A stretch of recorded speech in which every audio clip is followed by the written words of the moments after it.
From deep space, Mars appears as a small red dot suspended in a sea of black. But as we draw closer, details emerge. Not just color and shape, but texture, depth and scars carved into its ancient surface. What once looked like a featureless sphere now reveals complexity, a world weathered by time and sculpted by forces still not fully understood.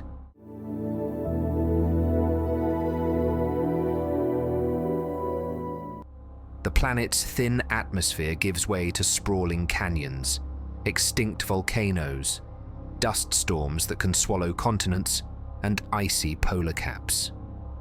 Seen in high resolution from orbit, the Martian surface unfolds like a vast mural. It is layered in rust and rock, its skin tinted by iron oxide that gives the planet its distinct red hue. The northern and southern hemispheres are strikingly different. The north, smoother and lower, is shaped like a vast basin. The south, higher in elevation, is pitted with countless ancient craters. The boundary between these hemispheres is abrupt. Scientists call it the Martian dichotomy. Some believe it marks the site of an ancient impact that reshaped half the planet. Others think internal processes might have slowly forced the land to rise in one hemisphere and sink in the other. This single planetary feature offers one of the oldest geological mysteries in the solar system.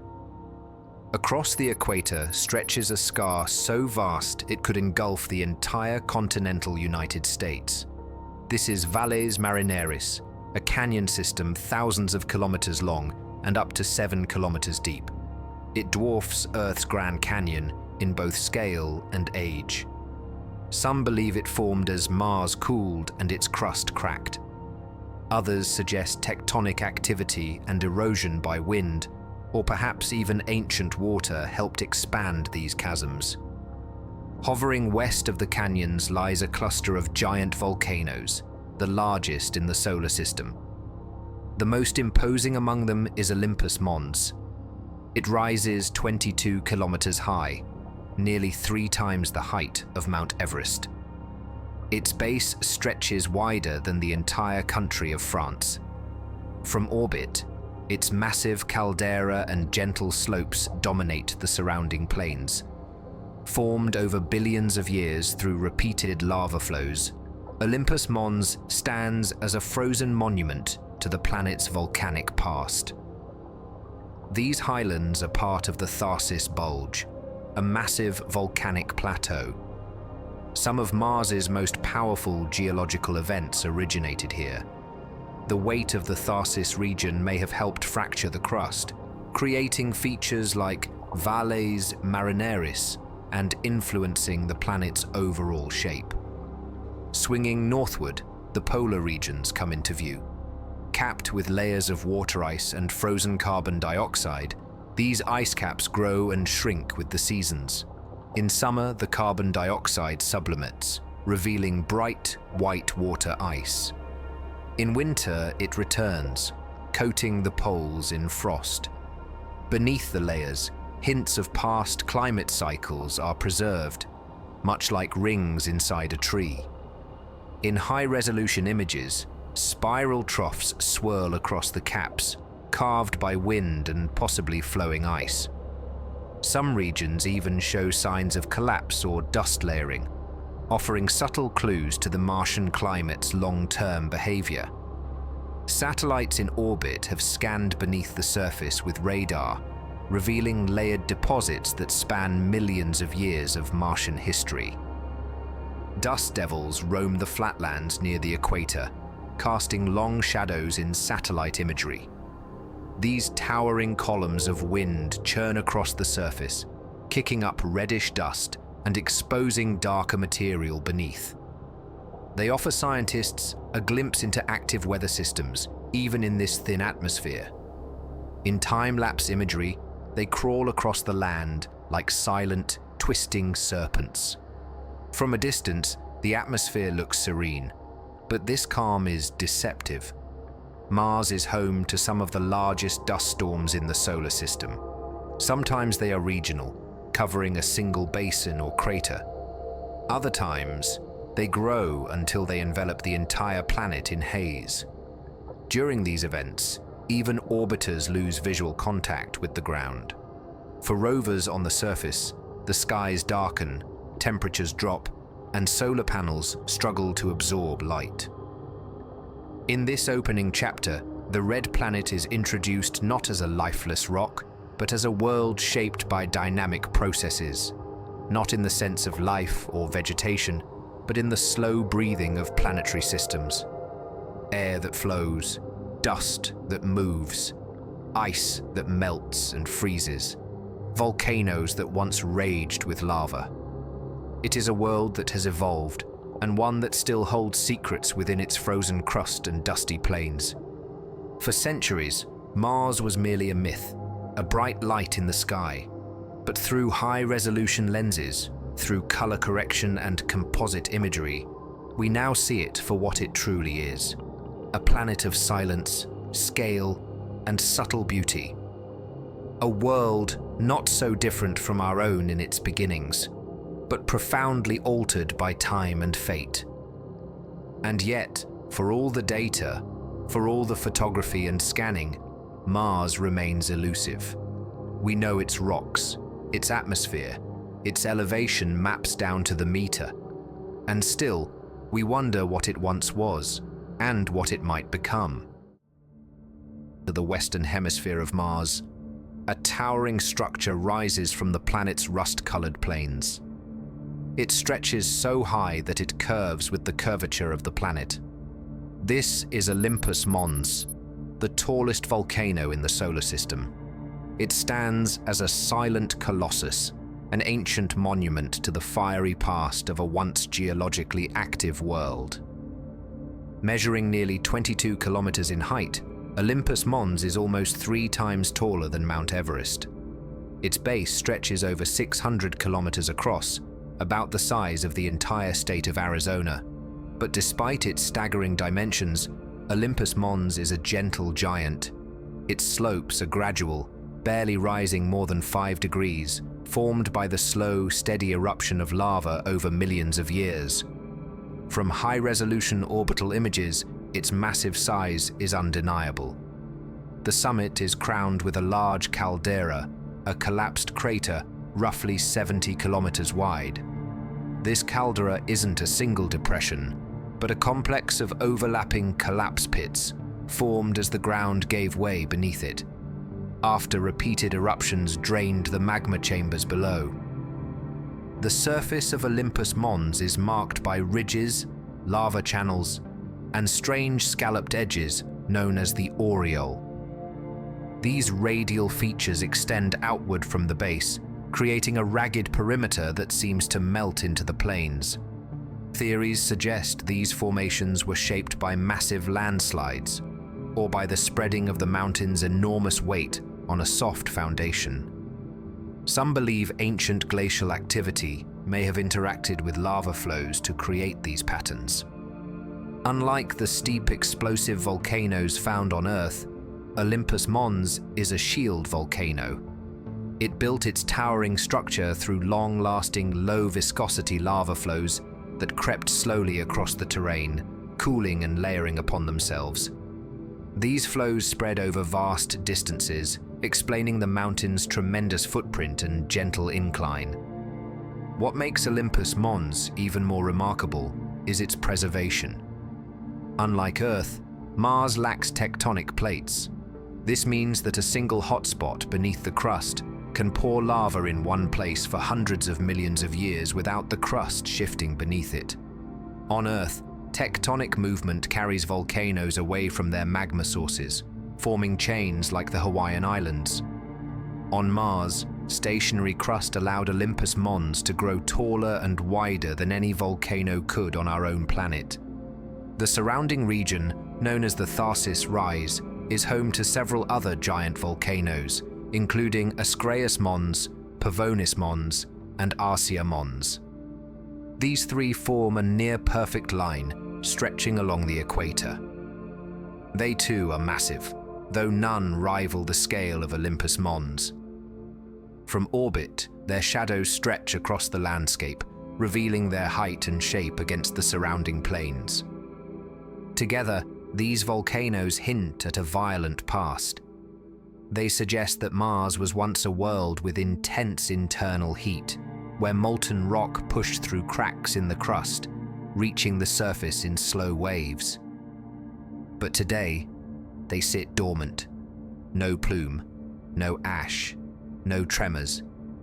Just silence and scars left behind by time. Close-up images of Olympus Mons reveal a surface that looks both ancient and unearthly. Dark lava plains cover much of the flanks. Boulders and ejecta scatter the region, untouched for millions of years. Dust devils occasionally roam the slopes, etching temporary paths into the fine regolith. And yet, even after all this time, Olympus Mons stands almost untouched by erosion. Its elevation is so great that the peak rises above the thin Martian atmosphere. The summit may even sit above the average level of clouds and dust storms. The air is so thin here that parachutes and aerodynamic drag would be nearly useless, a fact any future human missions would have to consider. Scientists believe that Olympus Mons could have remained volcanically active much longer than other regions on Mars. Its relatively young lava flows suggest that eruptions may have occurred as recently as a few million years ago, a blink in geological time. While not currently active, this hints that Mars may still retain some internal heat, and that volcanic activity could one day return. Beneath the surface, questions remain. What lies deep below Olympus Mons? Could there be remnants of magma chambers, or even preserved signs of past thermal activity? What forces drove such immense eruptions for so long?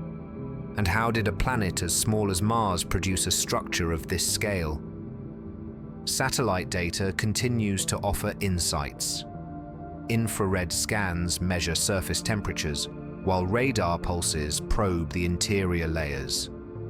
From this data, geologists construct detailed elevation maps, highlighting the exact shape and slope of each ridge and lava field. Combined, these tools allow us to visualize Olympus Mons not just as a static image, but as a dynamic formation that evolved through time. The presence of such a massive volcano suggests that Mars, at some point in its early history, had the conditions necessary for a deep and active mantle. Perhaps the loss of its magnetic field and atmosphere caused internal cooling, freezing the planet's geologic activity. Or perhaps isolated pockets of heat remain, hidden deep below the crust, waiting to one day awaken. Olympus Mons is more than a landmark. It is a story written in basalt and ash, a frozen eruption that outlasted the world that made it. In its silent bulk lies evidence of a planet that once breathed fire and shook the ground. Today, it watches the thin Martian sky, a reminder that even dead worlds were once alive in ways we're only beginning to understand. And when seen through the lens of a high-resolution camera orbiting hundreds of kilometers above, it becomes something more. Not just the tallest mountain in the solar system, but a relic of another time, a window into the deep interior of a planet we've never truly touched. Lift our gaze eastward from the volcanic giants of Tharsis. The land beneath us splits apart.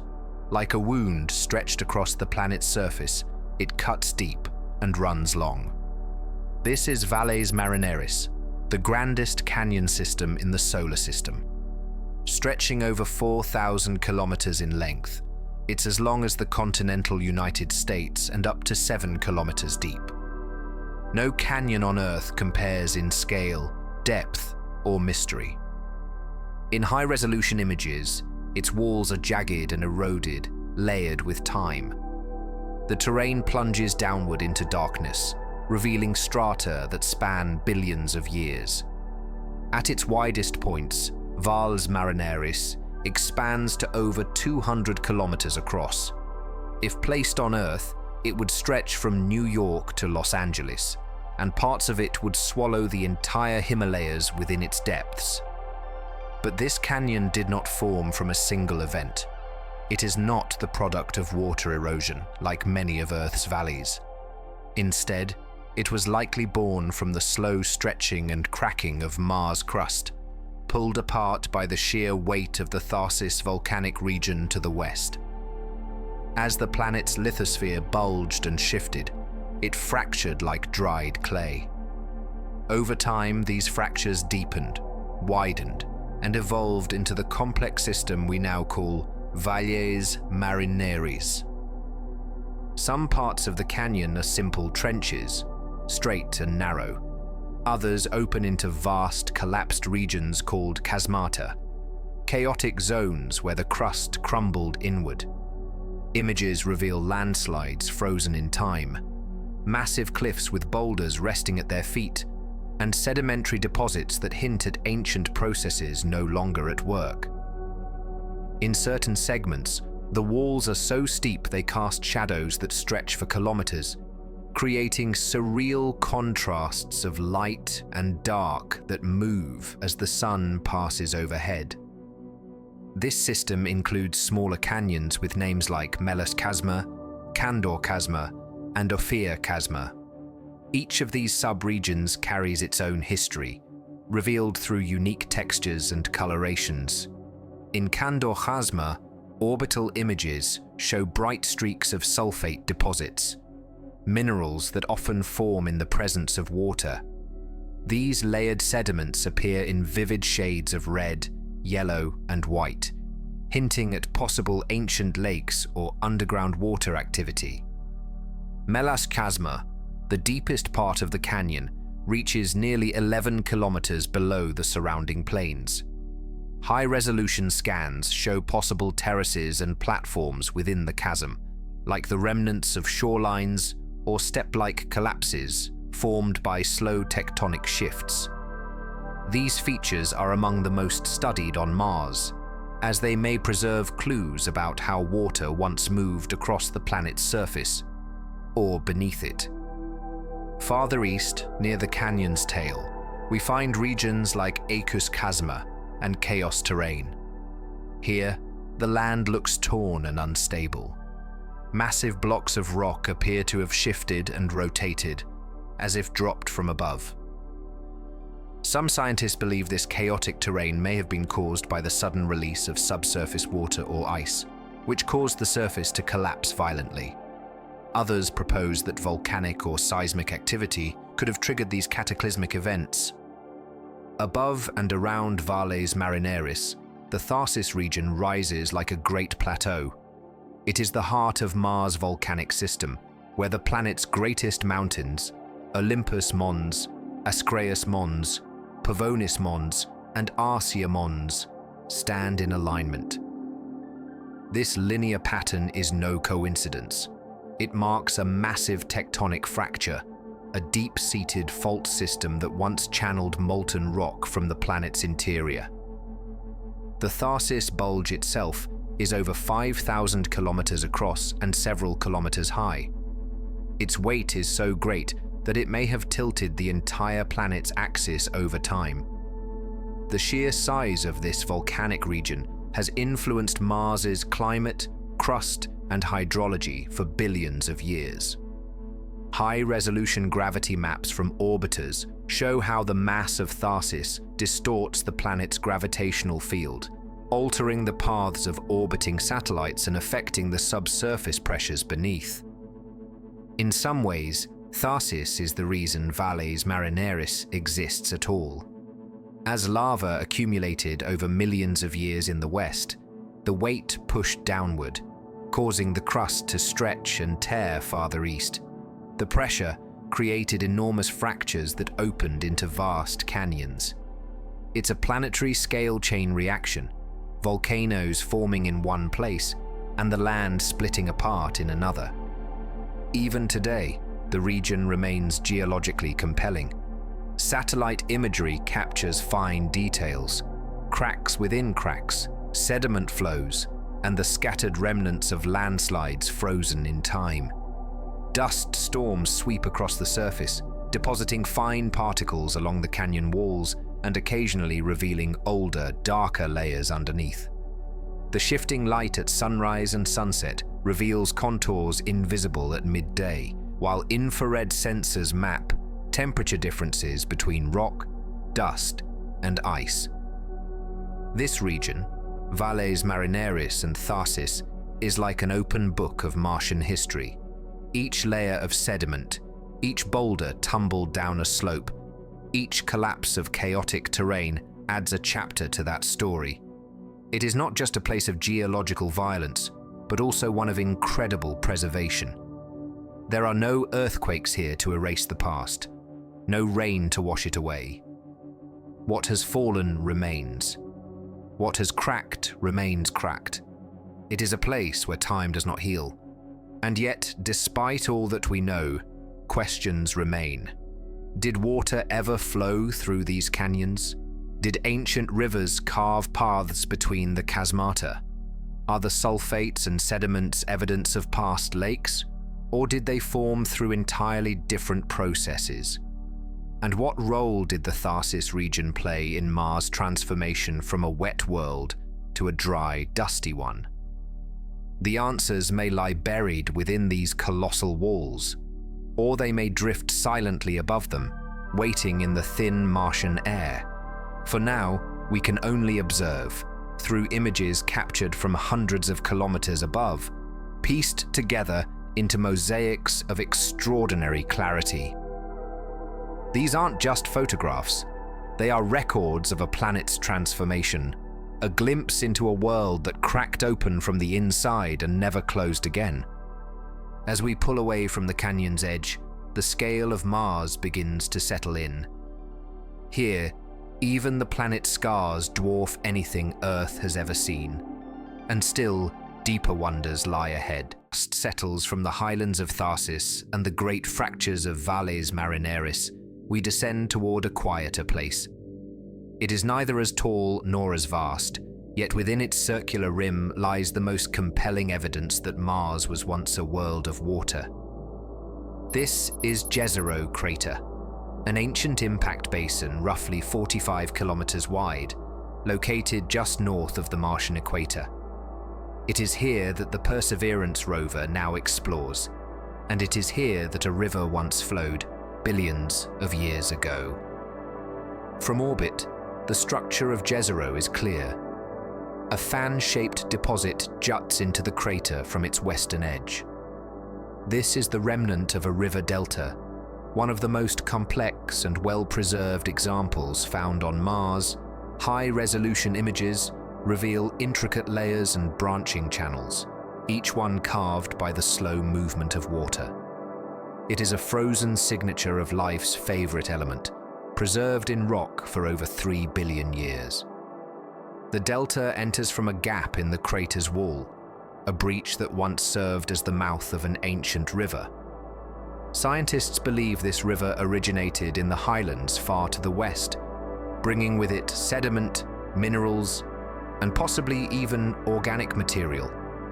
Over time, as the river emptied into the crater's interior, it slowed and fanned out, dropping its load in a shape that resembles the deltas of Egypt or Mississippi. This shape is no coincidence. It is the outcome of physics, of erosion and deposition, and it almost certainly required stable, long-term liquid water to form. Jezero was not always a crater filled with stone. It was once a lake.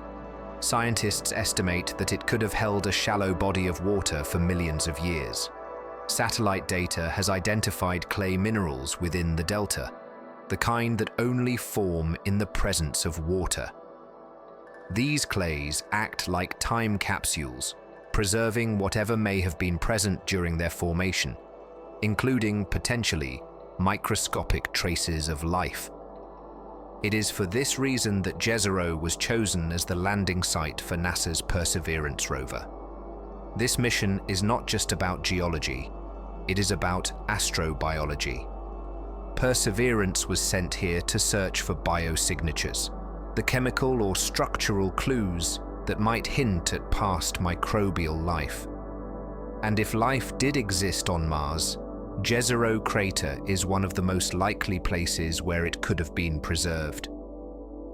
High-resolution images from the rover and orbiters show the landscape in remarkable detail. Ancient riverbanks rise and fall, their edges smoothed by time. Boulders and cobbles lie scattered across the delta surface, likely washed in by long-forgotten floods. Some of these rocks appear to have been transported from miles away, carried by currents strong enough to reshape the crater's floor. The walls of the delta reveal finely layered sediment. These layers form horizontal bands, stacked like the pages of a history book. Each one tells of a different era, an environment that fluctuated between wet and dry, between calm and chaotic. In places, the sediment is cross-bedded, a sign of gentle currents flowing through shallow water. In others, the rock is fractured and disturbed, suggesting later seismic activity, or perhaps ice movement beneath the surface. Jezero's eastern rim contains an outlet channel, evidence that at some point, the crater lake filled high enough to overflow. This would mean that the hydrologic system here was not a brief event, but a dynamic one, with inflow and outflow over extended periods. It was not just a pond created by a single flood. It was a functioning lake environment, sustained by a climate very different from what we see on Mars today. The Perseverance rover has already uncovered rocks that appear to have formed in water, including finely grained mudstones and carbonate-rich outcrops. These carbonates are especially intriguing because on Earth, they can trap and preserve organic material. If Mars ever hosted microbial life, these rocks could hold the proof. Beyond rocks and minerals, the surface of Jezero tells a broader story. It is covered in dust, yes, but also in textures shaped by wind and time. Dust devils occasionally trace narrow spirals across the crater floor. Fine sand gathers in ripples, echoing the patterns of ancient currents. There are no waves here anymore, no lapping water against the shore. But the imprint of water remains etched into the land, unchanging in the stillness of the Martian atmosphere. Even from orbit, the delta stands out as a visual anchor. It is a place where complexity breaks the monotony of the Martian surface. It is geometry born of fluid motion, recorded in stone, every ridge, every fan, every forked channel, reminds us that this was once a world with active cycles, with erosion and sedimentation, with weather patterns capable of sustaining rivers and lakes. The region around Jezero is equally rich in geology. The surrounding highlands, visible in panoramic shots, provide the source material for the crater's sediments. Volcanic plains to the east suggest later lava flows that partially buried older features. In some areas, craters overlap with the delta, providing a natural clock that helps scientists estimate the age of each feature. By counting craters and mapping their relationships, researchers can build a timeline of Jezero's evolution, layer by layer. This crater is not just a target of science, it is the foundation of a new chapter in exploration. Samples collected here will be sealed and stored for future missions to retrieve and bring back to Earth. These rocks may someday be studied in laboratories, scanned at atomic resolution, and compared to the earliest life on our own planet. If anything is found, anything remotely resembling biology, it could reshape our understanding of life in the universe. But even if Jezero reveals no direct signs of life, it will still have told us something vital. It will have shown us that Mars was not always dry and dead.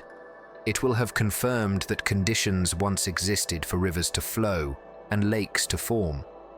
And it will have proven that a barren world can still carry the memory of water in every fold of its surface. As the Perseverance rover climbs the ancient delta, wheel by wheel, it traces a path billions of years old. It moves across rocks shaped by forces no longer active, in search of something that might have once lived, and something that, just maybe, is still waiting to be discovered. The surface of Mars is quiet.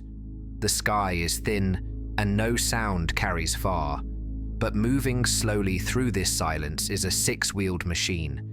Its name is Perseverance, and its purpose is to study the ancient rocks of Jezero crater up close.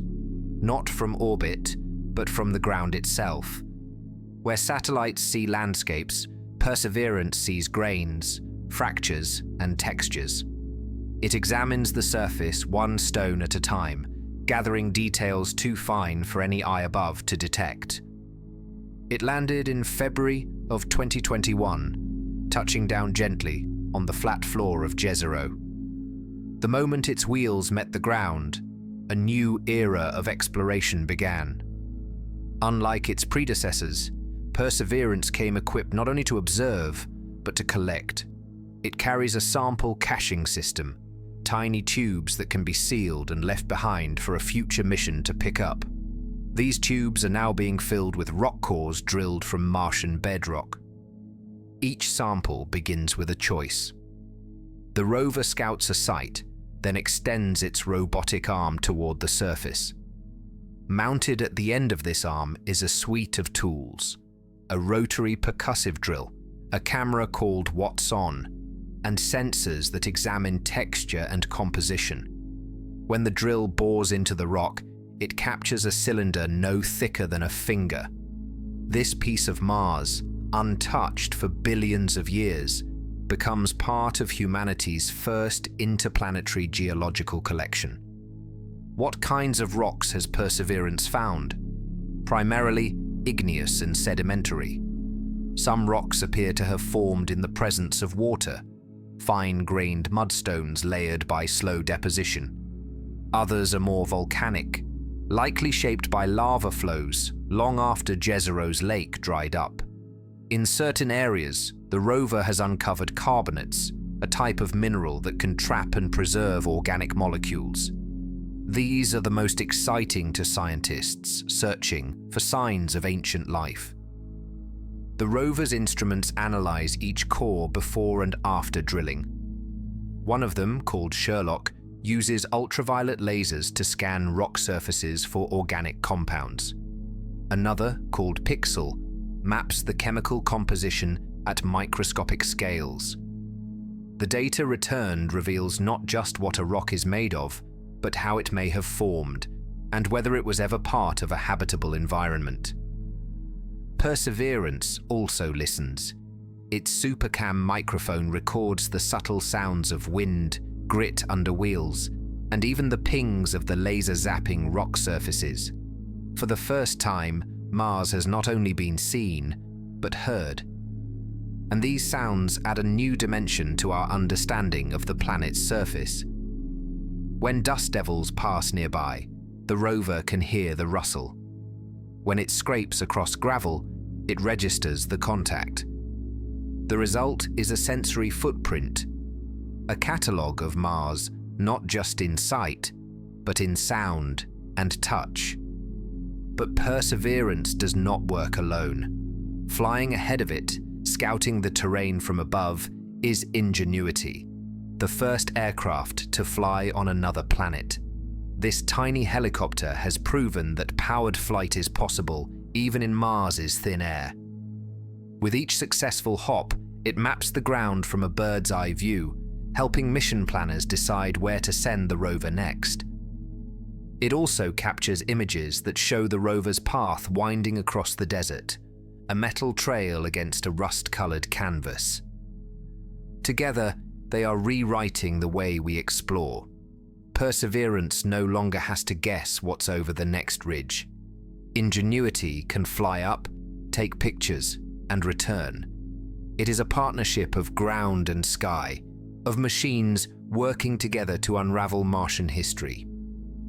Through the rover's Mastcam Z system, high-resolution, zoomable eyes, we see the landscape in fine detail. Rocks the size of fists, patterned with cracks and veins, fill the foreground. Distant cliffs rise in dusty haze.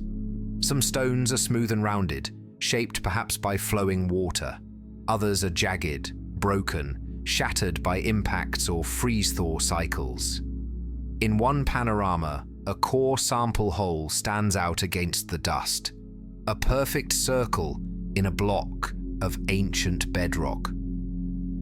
Perseverance's path has taken it across the crater floor and up into the delta fan.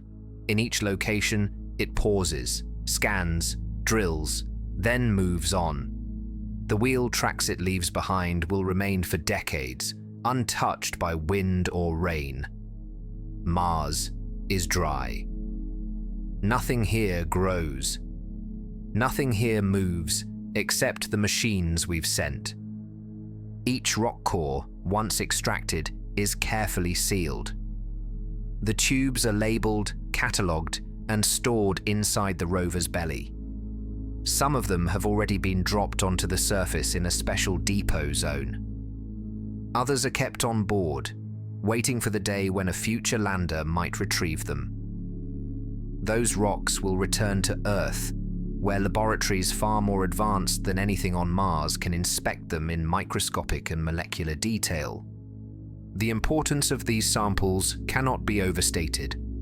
They are the first physical pieces of another planet that we intend to bring home. They are our key to unlocking the truth of Mars's past. Not just how it was shaped, but whether it ever hosted life.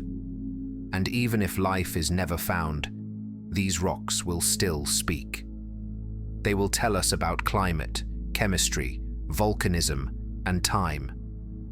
High-resolution images from Perseverance have also revealed wind-shaped ridges, dust-covered dunes, and ancient lakebed textures. In some places, thin layers of dust coat the ground in undulating waves, like ripples frozen in time. In others, sharp outcrops pierce through the sediment, standing like the ruins of a forgotten past.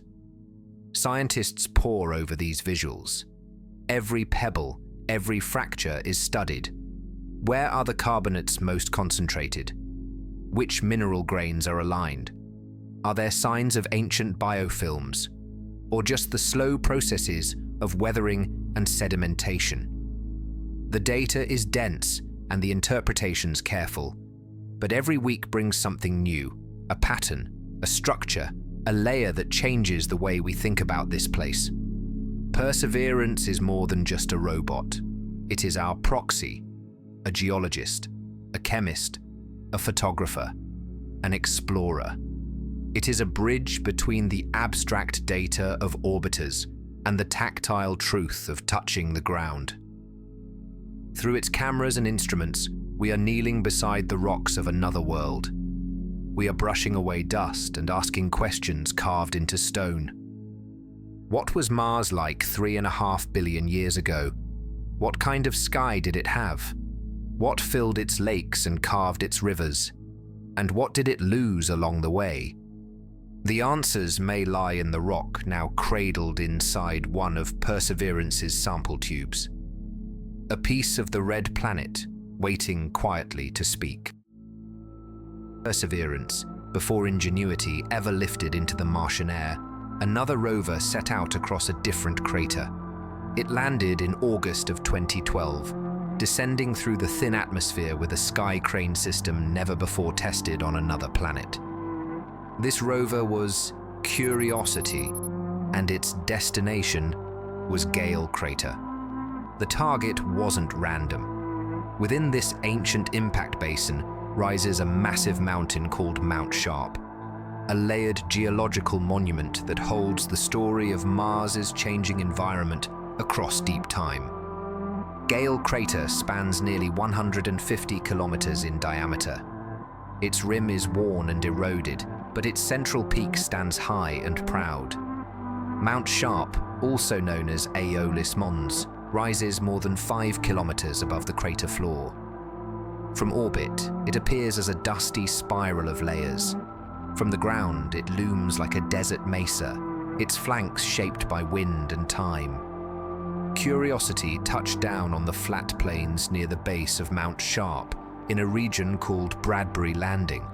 Its mission was simple in concept, but complex in execution: to climb upward through the mountain's sedimentary layers, sampling rock and soil to understand how the environment evolved, and whether it was ever suitable for life.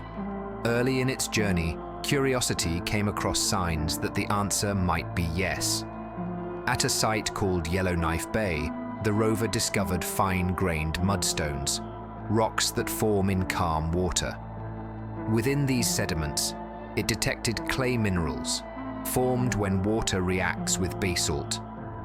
This meant that the region had once held a stable, neutral pH body of water. Not an acidic or hostile environment, but one where microbes could theoretically have thrived.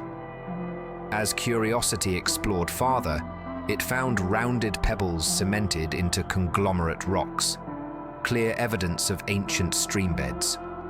Water had once flowed here, strong enough to carry rocks across the surface, gentle enough to let them settle and smooth over time. These features suggest not just a brief flood, but long-lasting surface water, part of a broader hydrologic system. The rover continued to drive south toward Mount Sharp. The terrain changed. It passed dunes sculpted by wind, crossed ripple-marked flats, and climbed onto outcrops etched with thin veins of calcium sulfate. These veins formed when water moved through fractures in the rock, depositing minerals as it evaporated. Each one is a frozen pipeline from the subsurface, a glimpse into the chemical pathways that once pulsed through Mars' crust. At various sites, Curiosity used its drill to collect powdered rock samples. These were analyzed by onboard instruments, including SAM and Chemsin, miniature laboratories built to detect carbon, sulfur, chlorine, and even trace organics. The results showed a complex chemistry, one shaped by volcanic material, altered by water, and in some cases preserved in the kind of structures that form when life processes are present on Earth. But no one claims life has been found, only that the conditions might have once allowed it. And that is a discovery in itself. Curiosity's route eventually brought it into an area called the Murray Formation, an expanse of layered rock at the base of Mount Sharp. Here, the landscape reveals one of the clearest timelines on Mars. Each layer in the rock represents a different era. Some are thick and uniform, likely formed in quiet lake beds. Others are thin and crinkled, perhaps shaped by shifting winds or periodic floods. This is where time becomes visible. On Earth, erosion and tectonics scramble the record. But on Mars, in the dry, quiet stillness, things remain. Sediment piles up and stays put. Wind carves slowly. Water may vanish, but it does not destroy. And so, Curiosity's images reveal a planet's memory, layer after layer, ridge after ridge. In the higher reaches of Mount Sharp, dark-toned ridges called hematite caps appear. These are areas rich in iron oxide, a mineral that forms in specific chemical environments, often with the involvement of water. Nearby, clay-bearing units suggest prolonged contact with liquid water.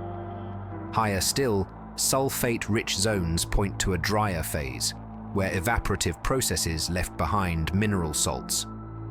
All of this points to environmental change, a world that was once wetter, that transitioned slowly into dryness, a climate that evolved perhaps suddenly, perhaps over millions of years. And in between, moments of habitability, brief windows when conditions might have supported microbial life. Curiosity is not a fast rover. It moves at the speed of careful science. It stops often to image its surroundings, to drill, to analyze. It has covered over 30 kilometers of terrain, ascending slowly into the base of Mount Sharp. Every meter brings new data.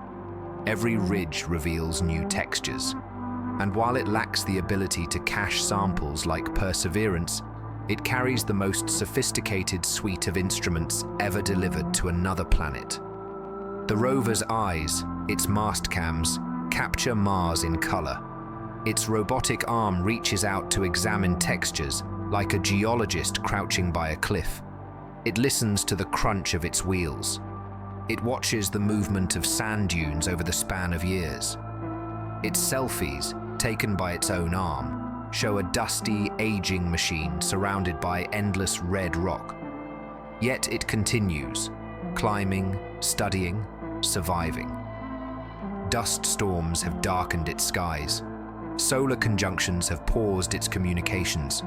Wheels have worn down on sharp rocks.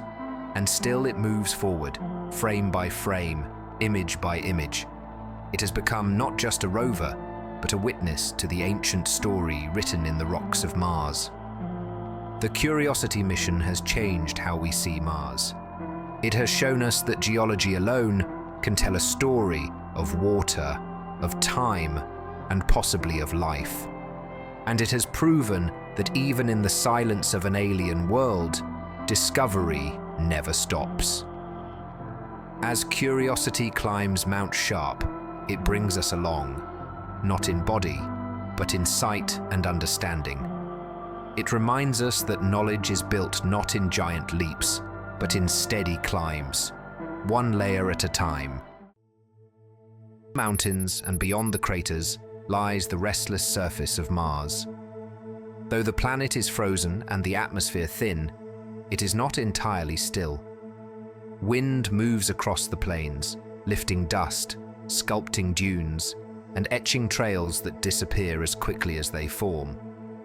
It is in these details, in the whisper of motion across a barren land, that Mars shows signs of its ongoing activity. Sand dunes on Mars are not unlike those found in deserts on Earth. They form where loose particles gather and are moved by wind. But Martian dunes are shaped under vastly different conditions. The air is nearly 100 times thinner than Earth's. The gravity is only a third as strong. And yet, through persistence and time, the wind here is capable of reshaping the landscape. Seen from orbit, entire dune fields stretch for kilometers, their dark ripples contrasting sharply against the lighter surrounding terrain. One of the most well-studied areas is located near the North Pole, where seasonal winds blow across vast plains. From above, the dunes form crescent shapes, called barcans, with horns that point downwind. These structures are indicators of prevailing wind direction and speed. In Gale crater, Curiosity has encountered fields of active dunes known as the Bagnold dunes. These are low, dark formations that shift gradually over time.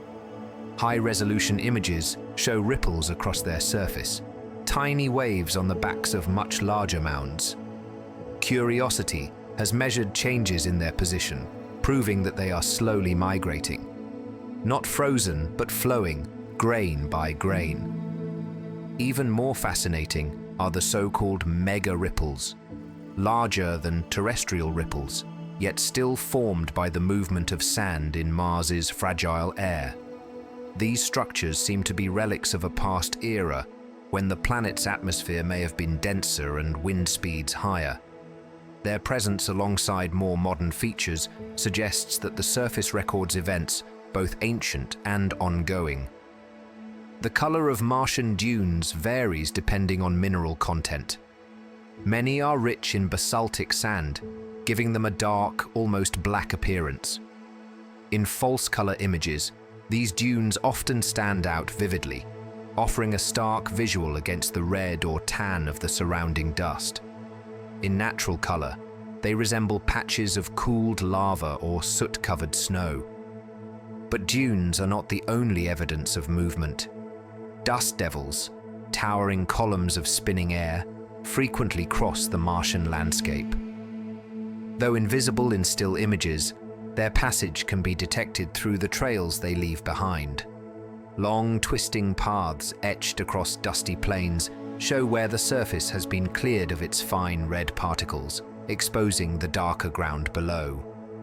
Some dust devils have been directly observed, Curiosity and perseverance have both captured them on camera, drifting slowly across the terrain, rising dozens of meters into the air. From orbit, these trails can persist for weeks before fading. They are temporary but widespread.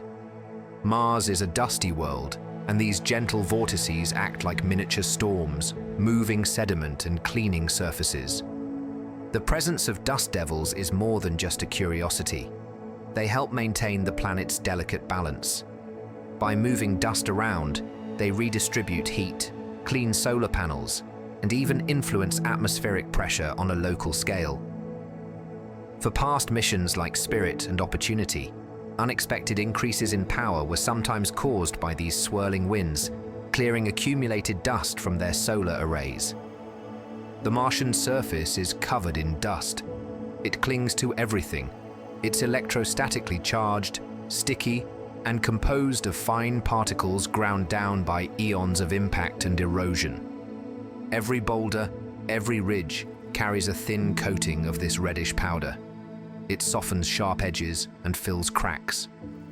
In places, it accumulates into thick deposits that resemble snowdrifts, except they're made not of ice, but of rust-colored mineral dust. This dust is not inert. It moves. Wind carries it into the air, where it can remain suspended for days or weeks. It blankets entire regions during storms sometimes. These storms are local, isolated events confined to a valley or basin. Other times they grow and spread, merging until the entire planet is wrapped in haze. Global dust storms have been observed several times in recent decades, and when they occur, they obscure the ground completely, even from orbit. The effects of these storms are dramatic. Temperatures can drop. Sunlight dims. Solar-powered machines must wait out the darkness. For humans, these events would pose serious challenges: reduced visibility, compromised instruments, static discharge. The surface becomes an alien sea of swirling red mist. And yet, in all this dust and wind, the landscape continues to evolve. Dunes move, ripples shift. Exposed surfaces become buried, then revealed again. In some cases, changes have been observed over the span of a single Martian year. Rocks that were once visible in orbital images disappear beneath fresh layers of dust. New streaks form, fade, and return. Certain features, called recurring slope lineae, appear on the edges of crater walls, dark streaks that grow and shrink with the seasons. While their cause is still debated, some scientists believe they may be linked to briny flows or dry granular movement. Regardless of their origin, they are part of the living face of Mars, a surface that, while dry and cold, is not entirely static. Beyond the scientific data, these surface features offer something else: emotion.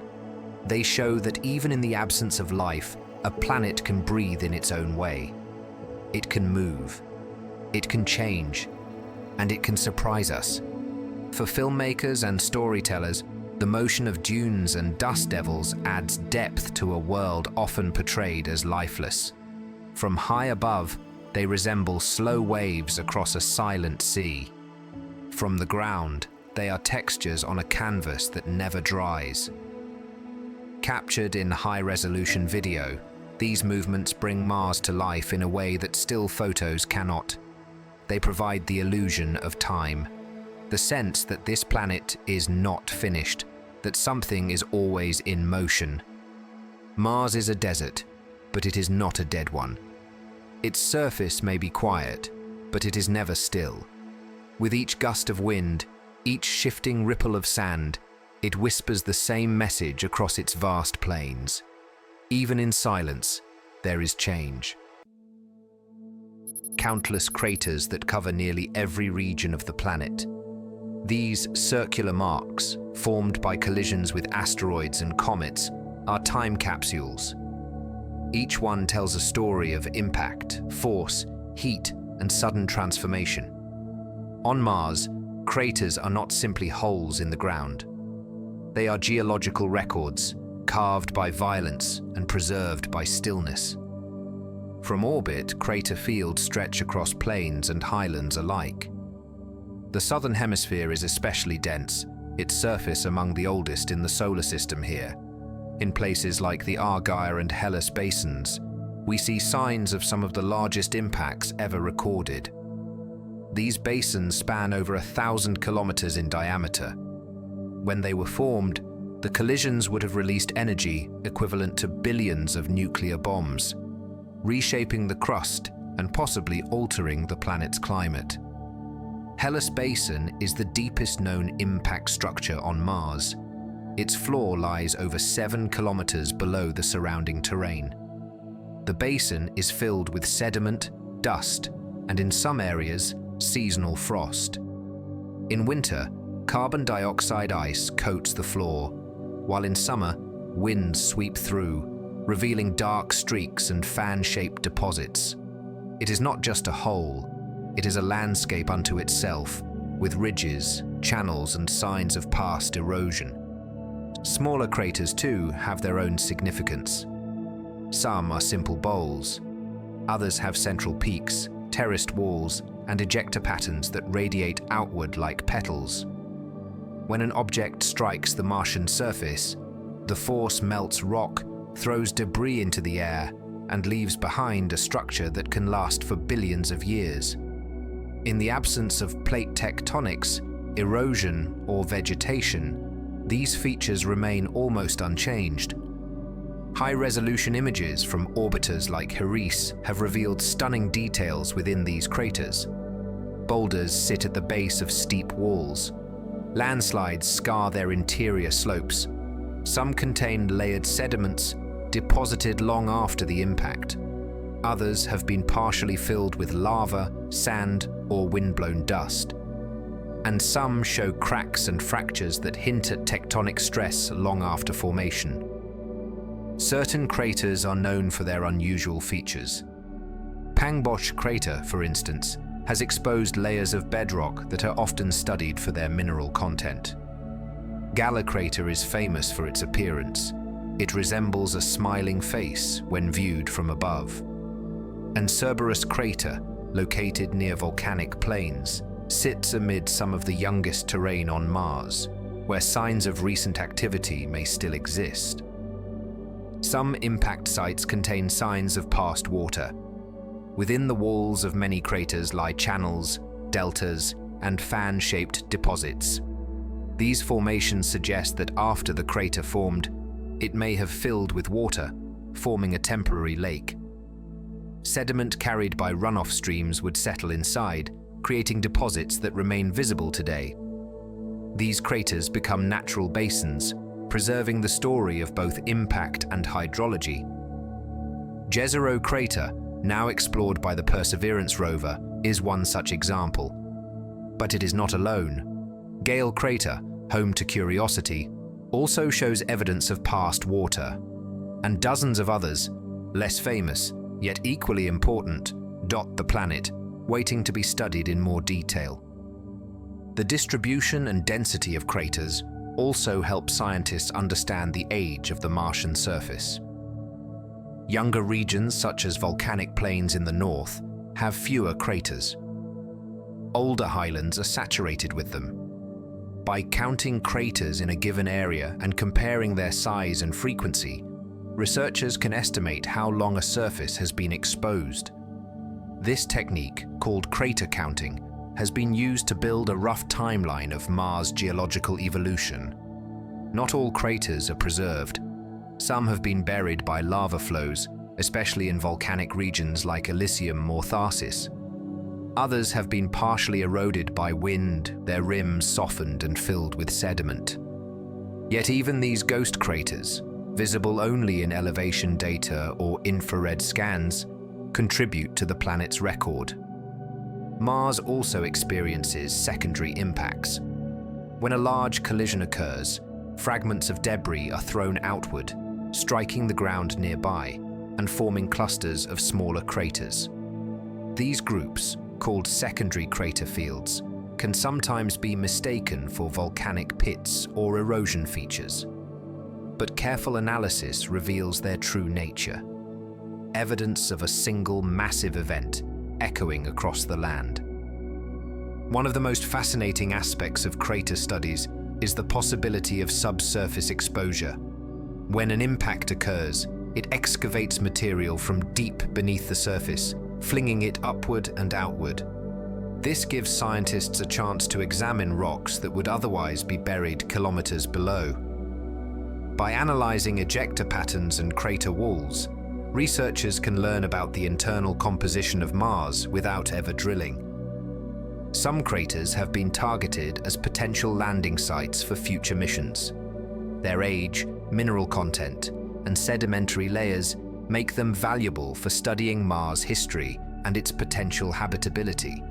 And because craters often expose ancient material, they may hold clues to the planet's earliest conditions, back when liquid water may have been stable on the surface. But craters are not just about science, they are also about beauty. In high-resolution 4K imagery, their shapes and shadows create patterns of extraordinary elegance. Morning light casts long shadows across terraced walls. Sunset colors reveal subtle variations in mineral composition. Frost gathers along the rims in winter, forming delicate arcs of white against the red dust. From orbit, craters resemble abstract art, circles within circles, ripples of stone and dust that stretch for kilometers. Mars is a planet without oceans, but it is not without history. Every crater is a story written in shock and heat. Every field of impact marks a moment when space and time collided, forever altering the shape of the land. In the quiet of the present, those moments remain frozen, unmoving, undisturbed, waiting for us to observe and understand. As we fly over these scars in ultra-high definition, we do not just see destruction, we see creation. We see a world shaped not by slow erosion alone, but by instant events of unimaginable power. And in the aftermath of those events, we see valleys, lakes, sediments, and possibilities. The cratered face of Mars is not simply battered, it is revealing. It is honest, and in its openness, it invites us to read its past, one impact at a time. In the clays that formed long ago, and in the chemical fingerprints left behind by ancient waters. If Mars ever hosted life, even in its simplest forms, the proof may lie in these traces, locked within rocks and waiting to be uncovered. When scientists search for signs of past life on Mars, they do not look for bones or fossils. They look for minerals. Because minerals are storytellers. They reveal the environment in which they formed. And some, like clays, carbonates and sulfates, only form in the presence of water. Others, like certain salts and silica structures, can preserve organic material. On Earth, they often appear where microbes once lived, or still do. One of the most important mineral types found on Mars is phyllosilicate, or clay. These minerals form when water interacts with volcanic rock. Their presence indicates not only that water was present, but that it remained for long periods and maintained relatively neutral chemistry. Not too acidic, not too basic. Such conditions are favorable for life, at least as we know it. Clays have been identified in multiple regions. Orbital spectrometers aboard spacecraft like Mars, Express and Mars Reconnaissance Orbiter have mapped their distribution across the planet. The most concentrated areas are in the ancient highlands and within crater basins like Jezero, Gale, and Valles. From above, these sites appear as colorful patches, subtle shifts in tone that reveal dramatic shifts in history. Gale crater, explored by the Curiosity rover, contains multiple layers of clay-bearing rocks. These were likely deposited in a lake environment that existed billions of years ago. The rover's instruments confirmed the presence of smectite clays, which form in relatively calm, fresh water. Such conditions suggest not only that water was present, but that it was stable, persistent, and possibly habitable. In Jezero crater, Perseverance has also detected clays, along with carbonates. Carbonates are especially important because they can trap and preserve organic molecules. On Earth, some of the oldest traces of life are found in carbonate-rich deposits. Their discovery on Mars makes Jezero one of the most promising sites for the search for biosignatures. Sulfate minerals offer a different kind of evidence. They often form in more acidic environments, places where water was present, but under harsher conditions. Still, they are indicators of aqueous activity. In the layered terrains of Valles, Marineris, and parts of the northern plains, sulfate-rich rocks suggest that liquid water once evaporated here, leaving behind mineral salts. These deposits could record the chemistry of early Martian water bodies, and possibly the microbial life that might have lived within them. Another mineral of interest is opaline silica. It has been found in hydrothermal terrains, places where hot water once moved through rock. On Earth, opaline deposits form in geysers and hot springs, environments that teem with microbial life. Their discovery on Mars raises the possibility that similar environments may have existed there as well. But how are these minerals detected from millions of kilometers away? Orbiters use instruments that scan the surface in infrared and visible light. Different minerals reflect light in different ways, producing spectral signatures that can be identified and mapped. These maps are then used to select landing sites, guide rovers, and prioritize areas for further exploration. Once on the ground, rovers use tools like X-ray diffraction, laser-induced spectroscopy, and ultraviolet scanners to confirm the mineralogy. Every rock is scanned, sampled, and analyzed. Even dust on the surface can carry mineral clues, fragments of larger rocks broken down over time and blown across the planet by wind. In some regions, recurring slope lineae, dark streaks that appear seasonally, have raised questions about modern-day water activity. While their exact nature is still debated, they may involve briny flows of salty water seeping from beneath the surface. These brines could remain liquid at lower temperatures and may still exist today, deep beneath the crust or near seasonal frost lines. If confirmed, even small pockets of modern water would radically change our understanding of Mars. It would mean the planet is not just a relic of ancient processes, but a world that still has active hydrological behavior, even if minimal. But most of the planet's water is no longer free. It is locked in ice, hidden beneath the surface, or lost to space. Polar ice caps hold vast reserves of frozen water and carbon dioxide.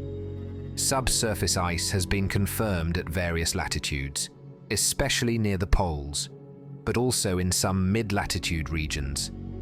Radar instruments have scanned beneath the surface, detecting reflections consistent with buried ice sheets. Future missions may one day drill into these frozen reserves. But for now, it is the minerals at the surface, the clays, carbonates, sulfates, and silicas that offer the clearest windows into Mars' wetter past. And with these minerals come organic compounds. In 2018, NASA confirmed that Curiosity had detected complex organic molecules in ancient rocks within Gale crater. These molecules are not definitive proof of life, but they are essential ingredients. They include chains of carbon and hydrogen, the kinds of structures that can form in both biological and non-biological ways. Their presence suggests that the basic chemical building blocks of life either formed on Mars or were delivered there by meteorites. Either way, They survived for billions of years in the harsh surface conditions, buried just beneath the dust, shielded from radiation, waiting to be found. Life as we know it requires more than just organics. It needs water, energy, and stability. But the combination of water-related minerals and organic molecules paints a picture of a planet that was once more than just red rock. It was dynamic. It was active. And at times, it may have been alive. The search for signs of life continues. Perseverance is collecting samples that will one day be returned to Earth. Future missions will drill deeper, analyze finer structures, and scan with more precision. And perhaps, one day, we will find a structure, simple, microscopic, yet undeniable, that tells us we are not alone. Until then, we look to the minerals. They are the silent witnesses of a watery past. Their formations are the result of flows, reactions, and cycles. They are the fingerprints of a changing world. And when we view them in high-resolution imagery, in the layered walls of a crater, in the veins of a rock, in the bright bands of sediment across a dusty plain, we are seeing the traces of processes that shaped a world. We are reading the story of a planet that may not be finished telling us what it once was. A dry, dusty, windswept sphere is the latest version of a planet that once moved with fire, flowed with water, and may have hosted the conditions for life. Its history stretches back over 4.5 billion years, shaped by impacts, eruptions, erosion, and the slow loss of its atmosphere. To understand Mars today is to look back at its deep past and to ask what it might still become. In its infancy, Mars was warmer. It had a magnetic field, a thicker atmosphere, and an active internal engine. Volcanoes like Olympus Mons erupted with force, building up vast mountains and spreading lava across thousands of kilometers. Craters filled with water, river valleys carved through highlands, minerals formed in standing lakes, in flowing channels, and possibly in warm hydrothermal environments beneath the ground. But over time, Mars cooled. Its magnetic field collapsed. Solar winds stripped away its atmosphere, thinning it until the planet could no longer support surface water for long. Lakes dried. Rivers vanished. Dust settled over the land, and the planet entered the cold, arid state we see today. What caused this shift may have been a combination of planetary size, solar activity, and internal changes that sealed the fate of a once more dynamic world. And yet, even in its stillness, Mars remains a planet of movement and possibility. Its surface changes, however, slowly.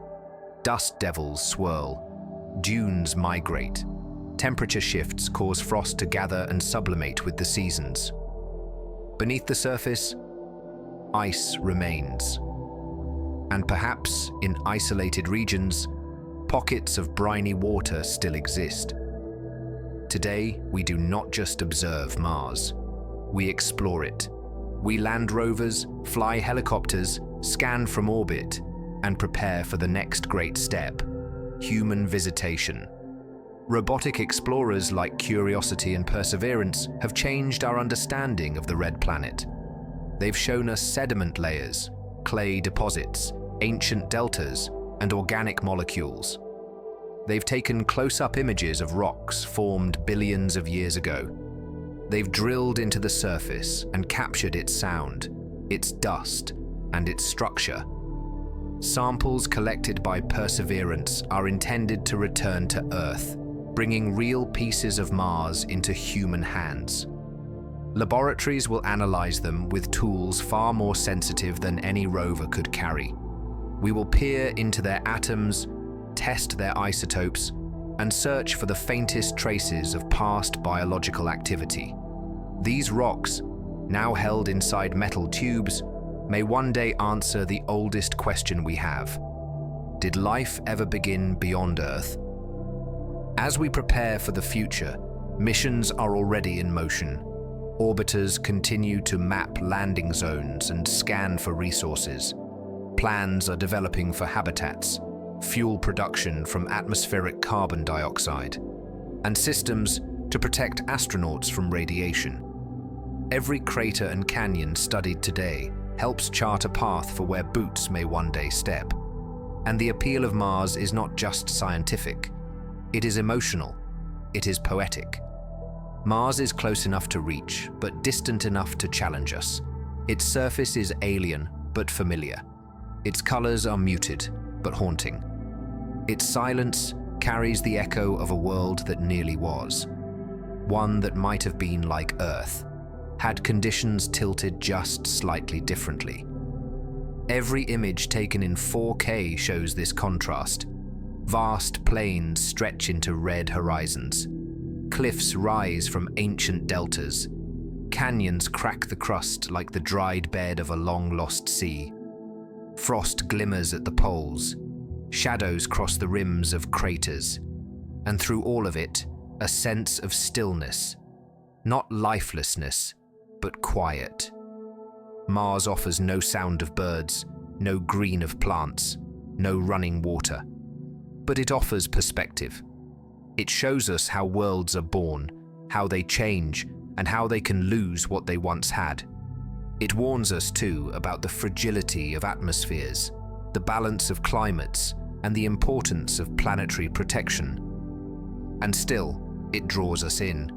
The urge to stand on Mars, to touch its soil, to look up at the sun through a pink-tinted sky, is powerful.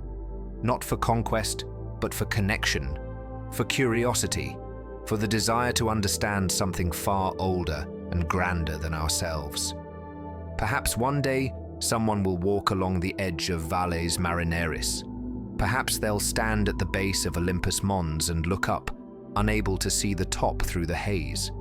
Maybe they'll brush dust from a rock in Gale crater, hold it in their hands, and recognize the same mineral found in ancient Earth sediments. And maybe, if we're lucky, they'll find more. Something microscopic, fossilized, or still alive, sheltered beneath the regolith, waiting. Until then, we watch, we listen, we map, we plan. And through the lenses of our orbiters and rovers, we keep building the most complete portrait of another world ever assembled. The real image of Mars is not just about photography. It's about knowledge, built one frame at a time. And in this view, assembled in light and shadow, stone and silence, we find a reflection of ourselves. A reminder that even in the far reaches of space, stories are waiting to be uncovered. Mars is not finished, and neither are we.